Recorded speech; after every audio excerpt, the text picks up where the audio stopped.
Good morning, everybody, and thanks for coming along to our webinar this morning. I hope you're looking forward to it. We have a good attendance today, given that it's June and a lot of people are on holidays. So thanks to all of you for joining us this morning. I'm going to speak for about 30 minutes today. Before I do that, I'll just give you an overview of the 10 themes of 2021. We're halfway there. We've previously had 5 different webinars throughout each month, and today we're looking at cash flow planning. Next month, investment strategies. We'll take a well-needed break for August, and then pensions, portfolio management, and tax-efficient financial planning for the next 3 months before the end of the year.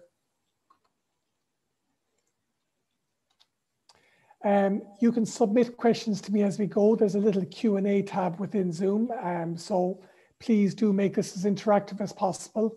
This webinar is being recorded. You won't be recorded as an attendee, but we're recording it so that we can send it to you afterwards in case you missed any bits.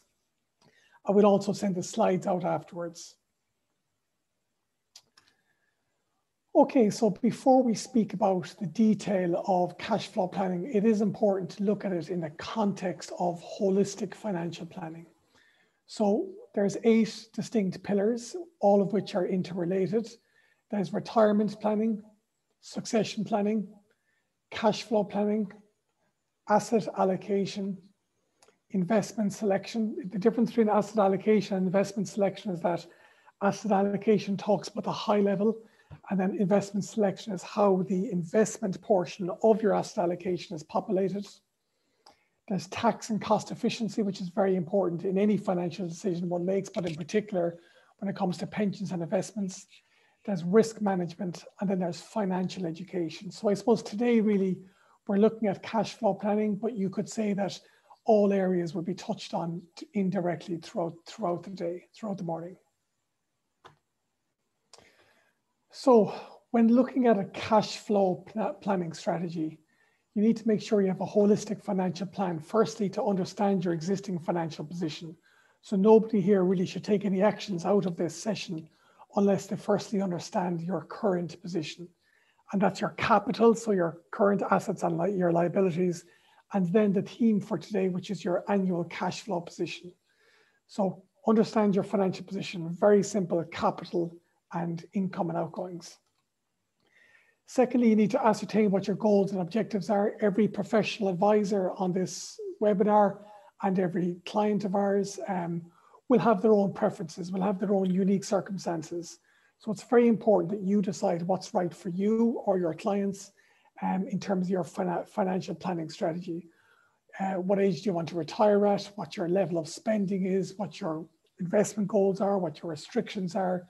All these different types of things need to be factored in. And when you have the 2 of those mapped out, you then implement the agreed asset allocation or cash flow actions. So income versus outgoings, the theme for today. The very, very basics in terms of income and outgoings. Income, the main source of income people have in their working years is earned income. Earned is just a technical word for saying your income from getting up in the morning and going to work or being self-employed or whatever it is. It's income that's earned through labor ultimately. For a lot of people, that will just cease completely in retirement. For other people, they'll step down and they'll go to part-time, or they'll retire from a big firm or a big partnership and do some consultancy or whatever it is. So, but generally, the earned income will either cease or reduce when one decides to retire. Some people retire at 60. Other clients of mine who I know are on this call will tell me they have no intention of retiring. So it just depends on your particular circumstances. But earned income is the income you get from ultimately working. Passive income is income that just comes in without you having to work. The classic example of passive income would be the state pension, which we'll talk about later on. Passive ARF income, pension income, annuity income, and also investment income. So the switch from working to retirement is also like a switch from earned income to passive income. Outgoings, well, the first main outgoing that a lot of people forget about is tax. Anybody who's taxed through PAYE doesn't actually physically have to pay the tax, just comes out automatically every month. Anybody who's got investment properties or dividend income on shares, funds, rental income, that type of thing, that'll all come in through, it's self-filed through ROS, Revenue Online. So usually you pay that the following year. So tax is a big outgoing, obviously. The next type of outgoing is essential costs. These are the day-to-day running of your life. It can be heating the home, it can be feeding the kids, it can be new shoes you need to get, the type of things that there's no compromise. These are the costs to running my life or our lives within a family. So essentials for business owners here on the call, it's like fixed costs. It's like costs that can't really be decreased. Discretionary spending is a bit more interesting. That's the spending that isn't essential, but that you feel is important for you to enjoy your life ultimately. Discretionary spending isn't bad, but it is important to identify your outgoings as either essential or discretionary. And the other type of outgoing is important to note. It's capital investment and debt reduction. And we'll talk about that in a minute here actually on the next slide. So what's very important when you're looking at your income and your outgoings is stripping out the capital element of your cash flow spending. So a very good example here is you have a couple, say, and they have a very high combined gross income. And they say to me, Jonathan, we're struggling. We've got a very, very high level of gross income coming in through our 2 employments. But at the end of every year, our cash savings position is neutral. And we're not running a surplus, we're not running a deficit. How could that be? Well, oftentimes, and this is a real example actually of a case we had recently where we actually looked at their financial outgoings and their financial plans. And actually, thanks to my advice, they're maximizing their pension contributions every month, either employer or employee contributions.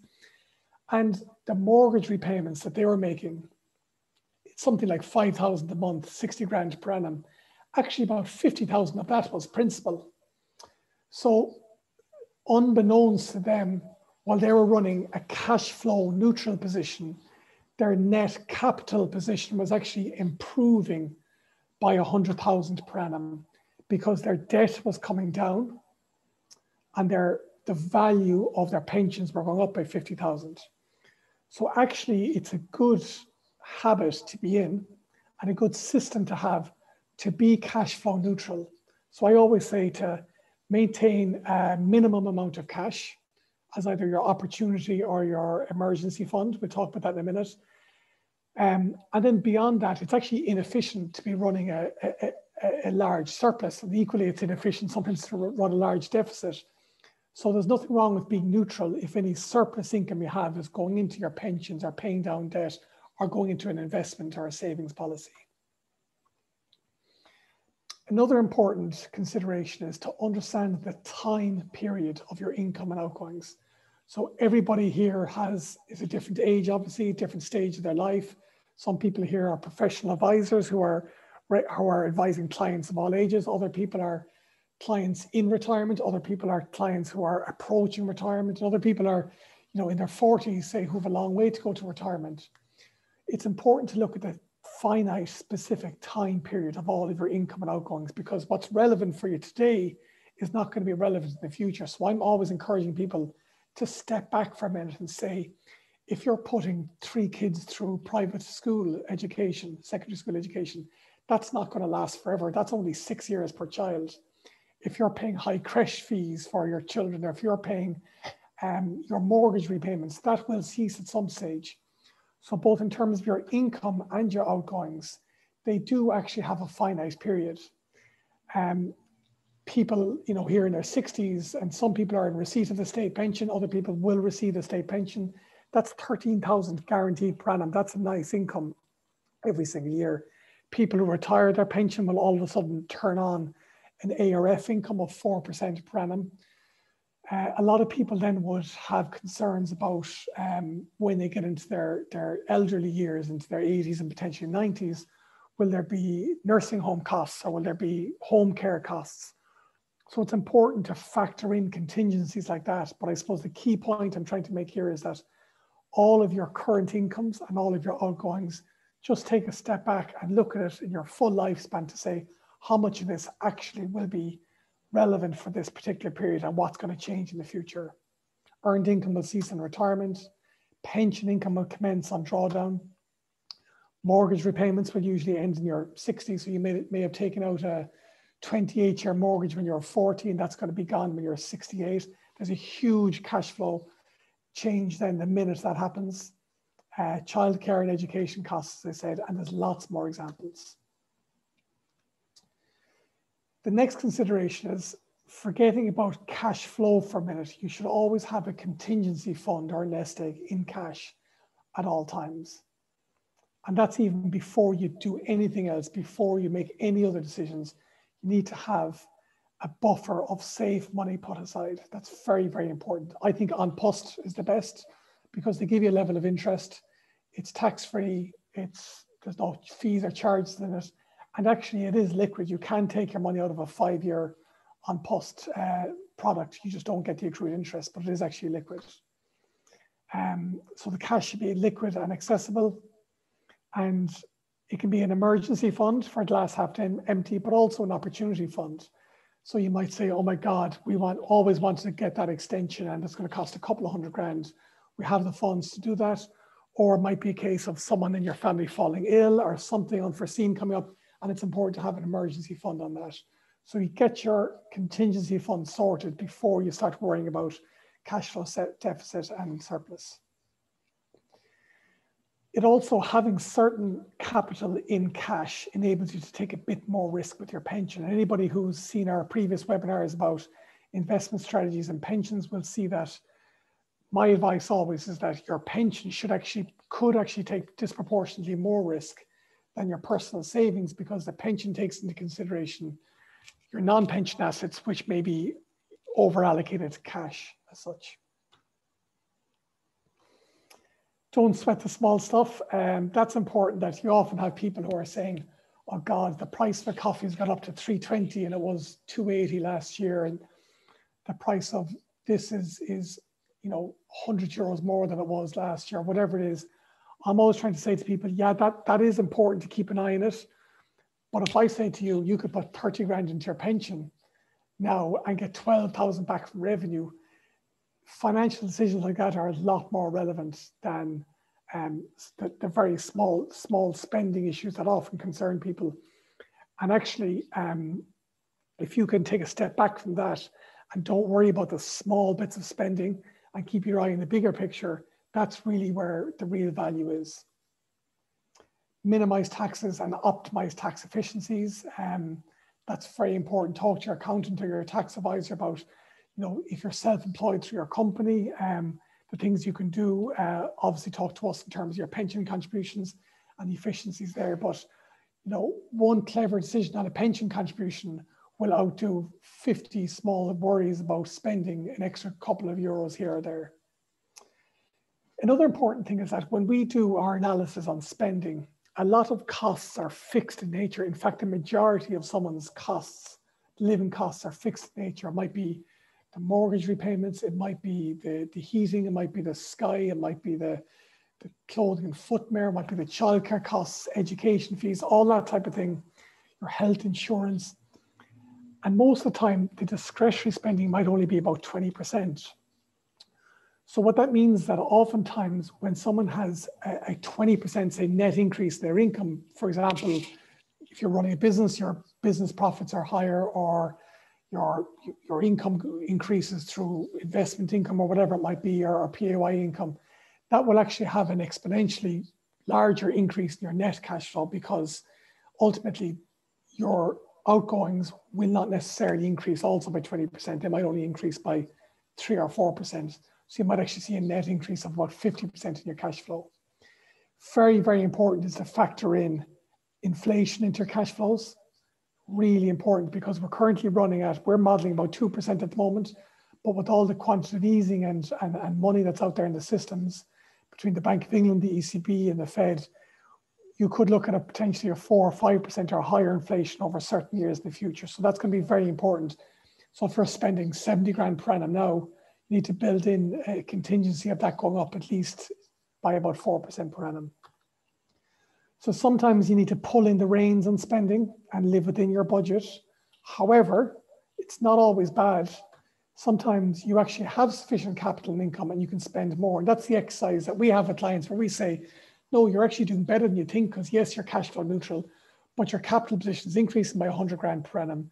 You have income protection in place. You have insurances in place to protect the downside. You can actually afford to spend more and go on more holidays and have a bit more fun. And that can be the outcome a lot of the time. Outgoings. Now, we're going to spend 60 seconds, if you don't mind. Just have a think yourself about spending and your outgoings and where they go. And just, if you have a piece of paper and a pen next to you, just jot down a few notes while we're talking here about what you believe your main outgoings are, both individually or if you're in a family, children, grandchildren. Just have a think about it. Any accountants or tax advisors on the call here, have a think about what your clients spend their money on. And we give you another few seconds just to have a think about that. And now that you've jotted down a few examples, just have a think about how you would categorize them. So what categories you'd put those outgoings into.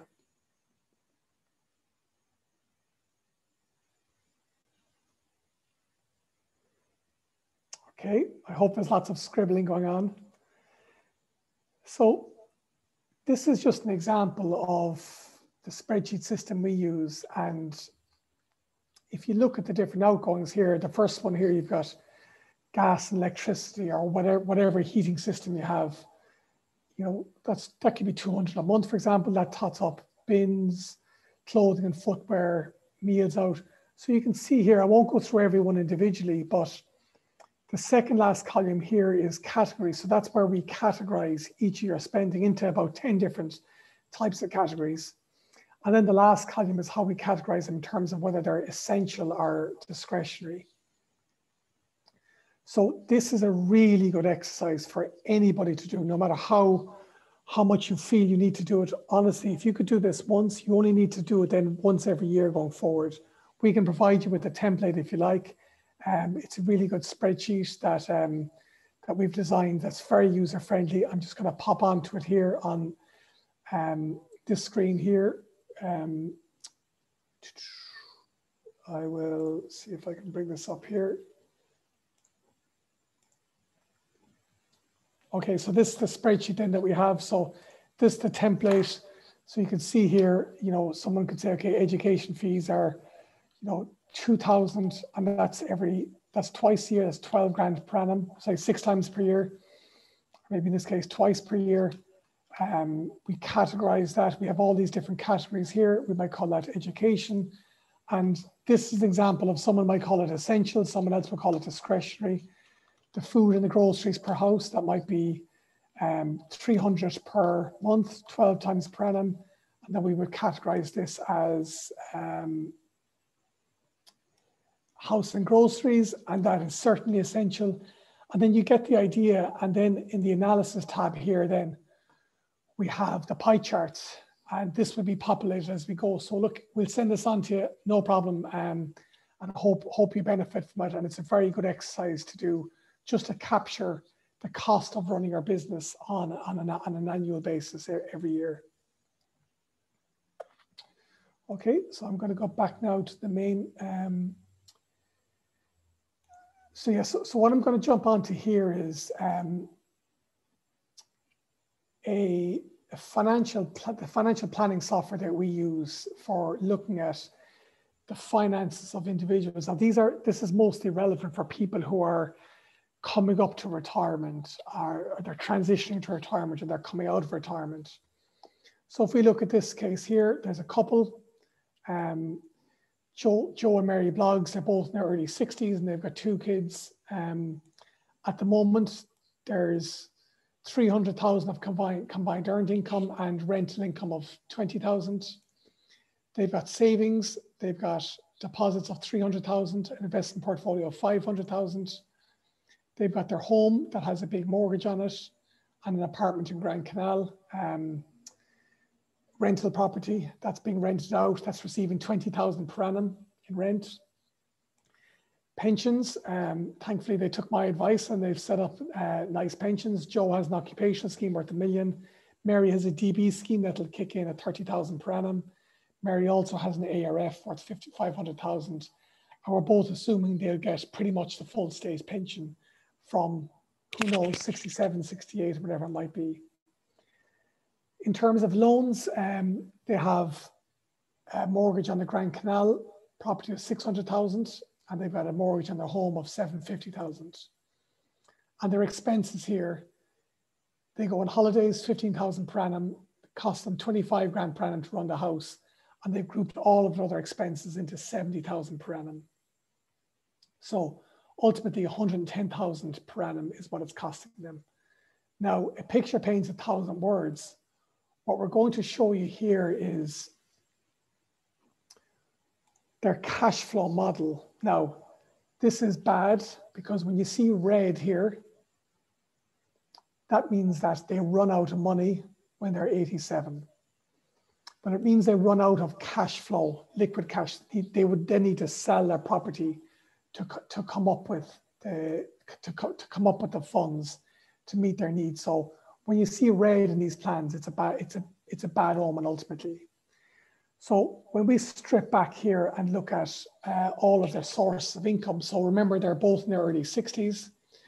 When you see the blue, it means the dark blue here is their employment income.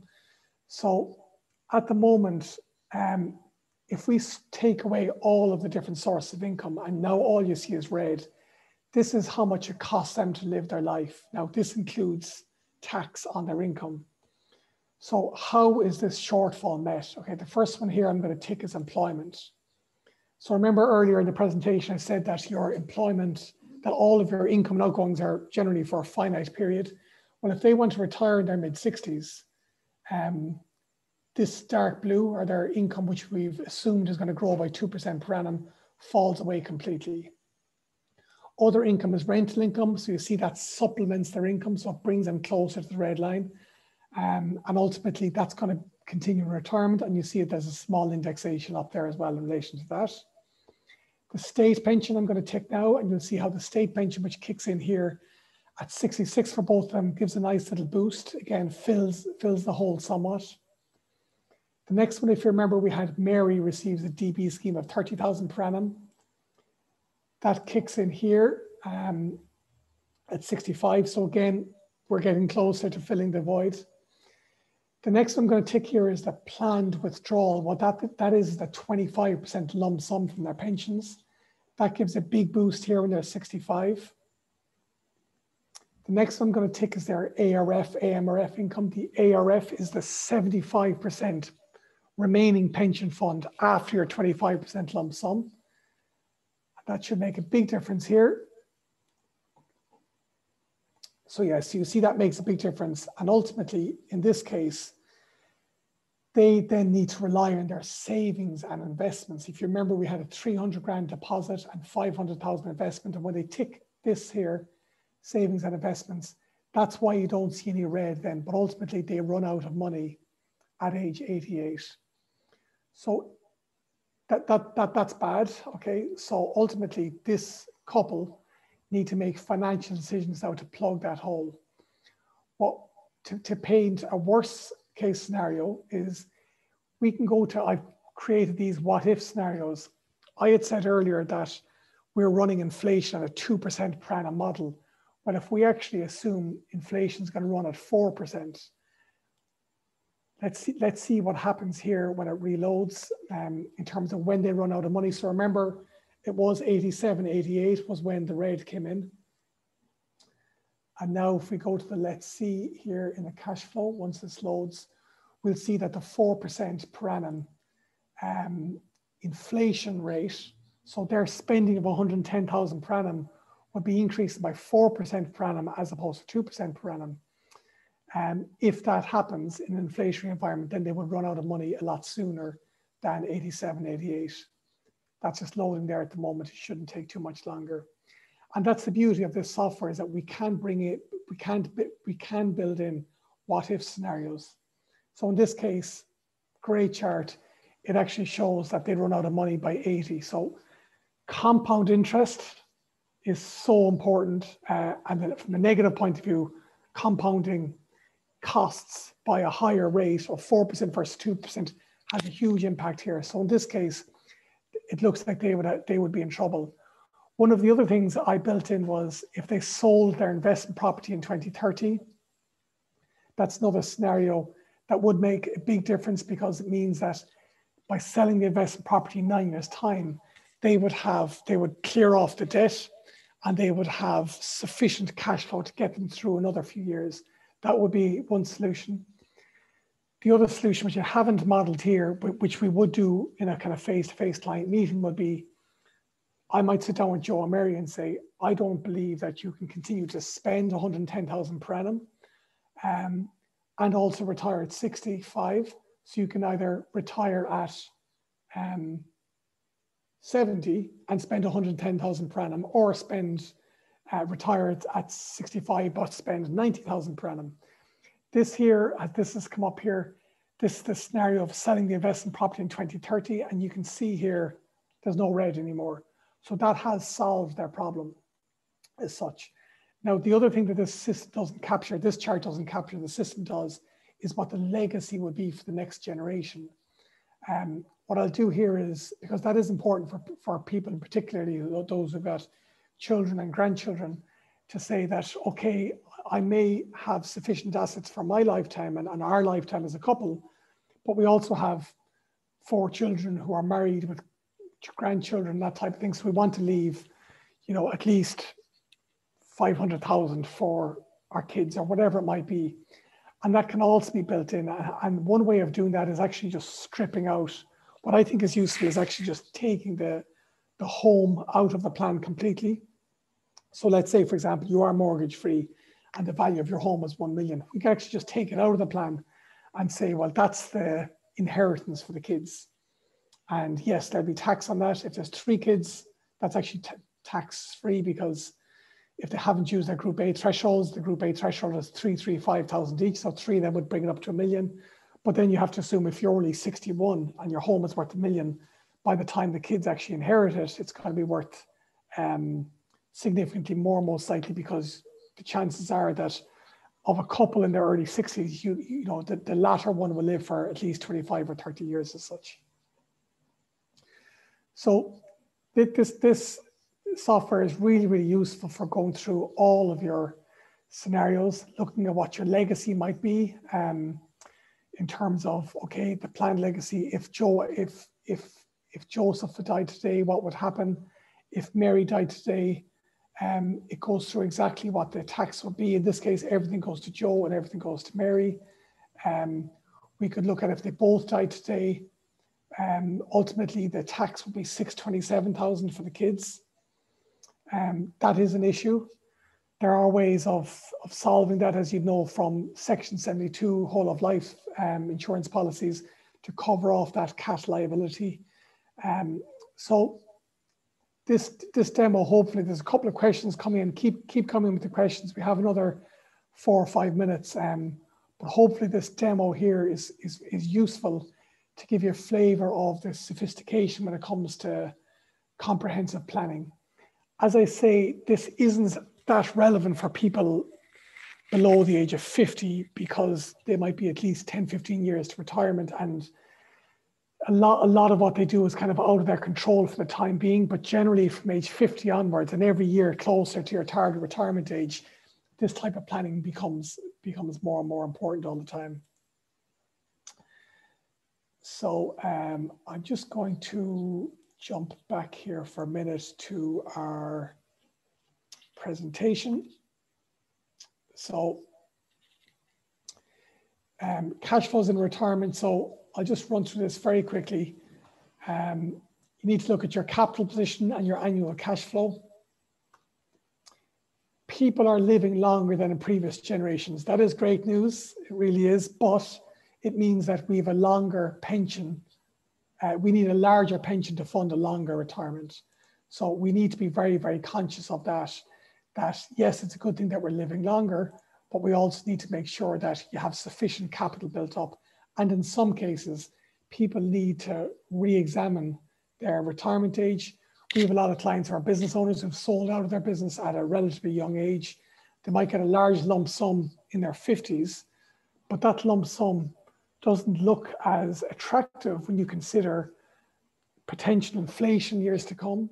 And if that's sitting in cash and inflation is running at 2, 3, 4, 5% in some years in the future, and remembering that when we were, like, I'm 40 years of age, and my grandparents 40 years ago were elderly in their 70s, whereas now a 90-year-old would probably have the same vitality as a 75-year-old 40 or 50 years ago. So we need to just rethink our retirement age, and just don't assume you can just retire at a certain age. You need to run the numbers first. Cost of living might increase in retirement, and state support of 13,000 per annum is actually quite paltry. There's a good few more slides within the pack here, which I will send out afterwards. I won't have time to go through them all. I'll send the full PDF presentation out later this morning. And I might just spend the next couple of minutes going through a couple of questions that have come in. So firstly, a question on inflation. So what are my views on inflation at the moment? Well, all the signs are that at least in the medium term, there's going to be a far higher inflation rate than we have at the moment. People of my generation, I already gave away my age, but people of my generation have never actually lived through inflation, because for the last 15 years, it's been muted. So, the cost of a pair of runners are actually the same today than they were 12, 15 years ago. We do see inflation in some areas, such as obviously housing, the cost of housing, the cost of rent, property, healthcare costs, but actually the consumer basket has actually been the same for quite some time. But if you think of what the Federal Reserve have done last year, they've created one new dollar for every $5 that already existed. So they went from a balance sheet of just over 15 trillion to just over 18 trillion in the space of the 12 months of 2020. So all of that extra money in the system, I know that's the US, but Europe has done their bit of quantitative easing, so has the UK and Japan. And so all of that extra money in the system has to create inflation at some stage. Now, is that a good thing? Is that a bad thing? It's actually a good way to inflate away debt. That's why governments will allow a level of inflation. But it's a bad thing if you're a pensioner and you're receiving a fixed annuity pension at X amount per annum for life that doesn't index up with inflation. Or it's bad news if you have all your capital in cash, because deposit rates at the moment are actually negative. Bank of Ireland are moving to a negative above 1 million later this summer. And most banks, the big international banks, are all negative at the moment. So if you leave your money in cash, that is important to do to preserve the capital. But if you do that for a 10, 20, 30-year time horizon, and inflation is running at 4 or 5% per annum, I could spend 3 or 4 minutes going through this in a spreadsheet with you, and you could see how actually the value of your money from a purchasing power point of view could halve very quickly. So that's why it's very important to have a diversified portfolio, to make sure you have some assets invested and other assets save money. But also, in terms of the context of what we're talking about today, is from a cash flow planning point of view, you need to build in the assumption that outgoings are going to increase all the time. And you need to, have the kind of the downside scenario also to say that, yeah, it's great if you have an investment property or your home and that's seeing great capital appreciation and rental income has increased, all that. There's something called recency bias that people get carried away with, saying, oh God, well, property has increased over the last 10 years and it's going to continue to increase. But don't forget what happened the 3 or 4 years before 2011, 2012. Don't forget that there's going to be a huge supply of housing going into the economy in the next while, depending on who's in government. But hopefully there'll be more and more supply of housing, which is very important to get younger people on the housing ladder. But that also means that the value of property might decrease. We've got obviously the property tax coming in. The revaluation is going to be changed. So there's nothing is forever with investing and financial planning. So I wouldn't just, assume that an investment property portfolio will generate the same level of consistent income going forward. You need to build in scenarios of vacancies of rents dropping, of capital values dropping. So that's all part of a holistic financial planning exercise. Thank you very much for everybody here. We've another couple of questions here, which I'll come back to people on separately. Do email me with any other questions. Thank you for your time. A couple of minutes over, but I appreciate you all taking the time today, and we'll see you all soon.